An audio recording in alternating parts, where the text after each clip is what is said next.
So here you go.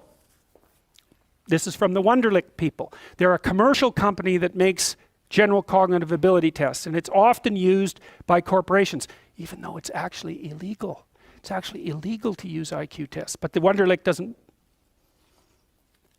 promote themselves as testing IQ. I think it's general cognitive ability, which is the same thing, but whatever. The SATs, the GREs, the LSATs, all of those are IQ tests. So now they're more crystallized than fluid, and we'll get to that in a minute. But crystallized knowledge is what you accrue across time. So you could say that fluid intelligence is what programs your brain. It fills it with facts, let's say. It fills it with knowledge. And then, but you can get an estimate of your intelligence by sampling your domain of factual knowledge. And the reason for that is that, well, obviously, the better the programmer, the better the content. And so what that also means is that you could, if your prefrontal cortex was damaged later in life, your fluid IQ could plummet, but your crystallized IQ remain more or less intact. So even though they're not different, one produces the other, and then once the producer has produced, then the producer can disappear and you still got the encoded knowledge. So at least that's how it looks to me. So, okay, so how smart do you have to be different things in life? Well, if you have an IQ of 116 to 130, which is 85th percentile and above, so it's one person in 8 up to one person in 130, I believe is 85, 90, 95, is it 95? I think it's 95. One person in 8 to one person in 20. Then you can be an attorney, a research analyst, an editor, an advertising manager, a chemist, an engineer, an executive manager, etc. That's now, that's not the high end for IQ, by the way. You know, that it can go up, well, it can go up indefinitely, although there's fewer and fewer people as it goes up.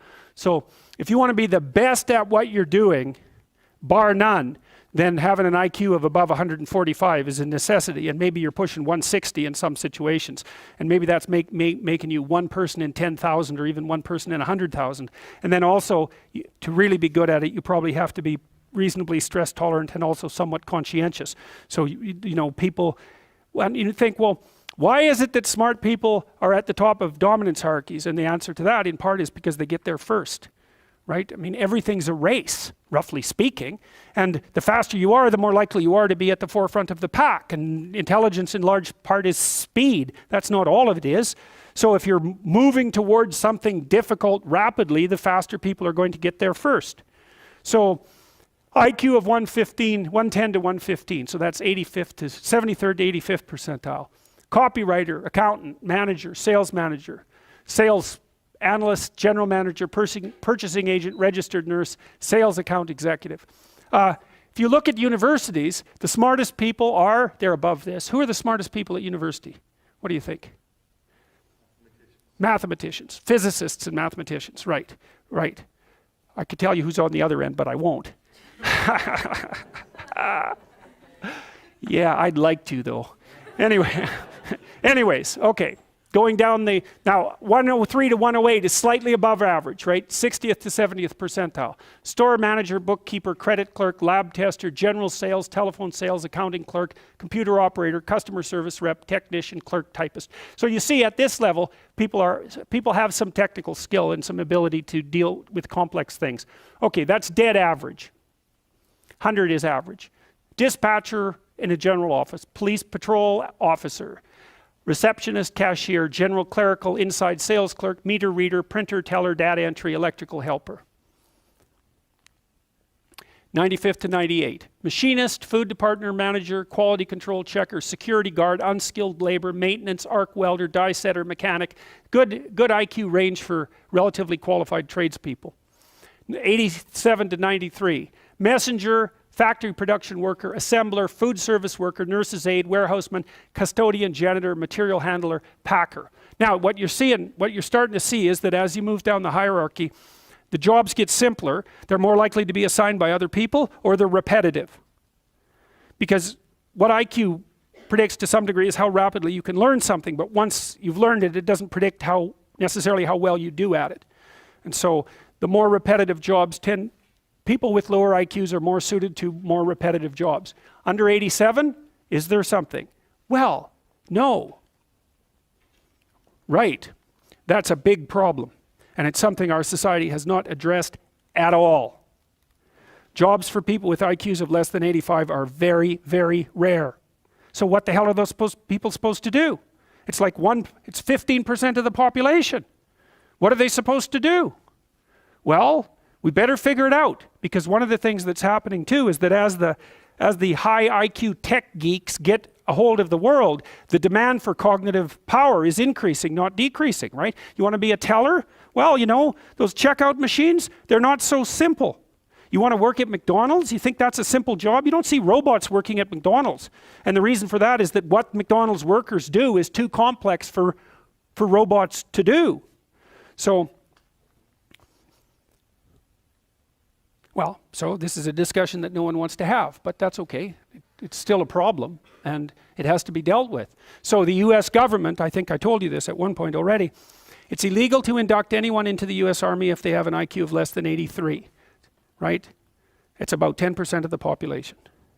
Because the US Army, and they've been doing IQ testing since IQ testing began, because they want everybody they can possibly get into the Army, because in peacetime, they use it as a way of moving people up the socioeconomic ladder, and in wartime, well, obviously, you need as many soldiers as you can get your hands on. And so you're not going to be any pickier than you have to be. So when the US Army says it's illegal to induct anybody into the armed forces if they have an IQ of less than 83, then you know that they've done it for absolute necessity. Right? And when people have made a finding that contradicts what they want to hear, and they're doing it out of absolute necessity, you can be reasonably true that it's one of those facts that just won't bloody well go away. And so you might think, well, if there's nothing for someone with an IQ of less than 83 to do in the Army, what makes you think that there's something that they can do in the general population? And then the issue is, you know, because the conservatives will say, well, they should just work harder. It's like, sorry, that ain't going to fly. And the liberals will say, well, there's no difference between people anyhow, and you can just train people to do everything. And that's wrong. So they're both wrong, and they're seriously wrong. And the fact that neither side of the political perspective will take a good, cold, hard look at this problem means that we're going to increasingly have a structural problem in our societies, because we're complexifying everything so rapidly that you can't find employment unless you're intelligent. You guys are really going to face this, you know. Lawyers are disappearing like mad. And the reason for that is, you can look it up online. Increasingly, you can do things yourself if you're smart. And so, like, the working class people have been wiped out pretty nicely over the last 30 years by automation and various other things. It's the low end of the white collar class that's coming up next. So I'm not saying that lawyers are in the low end, but low end lawyers are in the low end of the white collar class. So there's still going to be plenty of positions for people who are creative and fast on their feet and super smart. In fact, those people are going to have all the money, and that's already happening to a great degree. You know, because if you're smart and you can use a computer, you're so smart it's just absolutely unbelievable, right? And if you can't use a computer, and lots of people, and I don't mean, you know, you can open Word. That isn't what I mean. I mean, maybe I mean you can program, and if you can't program, well, you're right at the next end. So if you haven't got that with you, you're going to be left behind. What's going to happen then when that happens, when you have... Oh, a lot of them will take Demerol. That's what's happening in the United States. Yeah, it's an opiate. Yeah, so there's a massive drug problem emerging in... Under 83 or whatever, yeah. Is about 15% of the population. Yeah, no, I'm telling you, that is what's happening. It seems like that percent of the population is going to increase. Yes. Drugs. Yeah, drugs of abuse. The population falling out of society. Well, what is happening to a large degree is people drop out of the employment race. They get very depressed. They develop chronic pain problems, especially if they're men, because chronic pain and depression are very much the same thing. And then they subsist on opiates, which are subsidized by Medicaid in the US. I'm not kidding about this. This is exactly what's happening. What else is going to happen to people for whom there's nothing to do? They have a terrible time, especially if they're conscientious. How large will that stratum of people grow? That's a good question. You know, the AI guys are pushing hard on this. Hey, what's the biggest employment category? Driver. Think about it. What's Tesla doing? What are all the AI guys working on as fast as they possibly can? Driverless cars. No problem, except that's the biggest employment category for men. So what are those guys going to do? Yeah, they're going to sit home and, you know, be miserable with their wives and take opiates because they have chronic pain problems. Right. nasty. And you might think, well, could they think up something else to do? Well, if you have an IQ of 83 or less, you're not going to be doing a lot of thinking about something else to do. You know, that isn't how it works, because you're more of a, you're an act person, not a thinking person, roughly speaking. You know, and so if you have a task at hand, especially if you're conscientious, you can diligently go about it.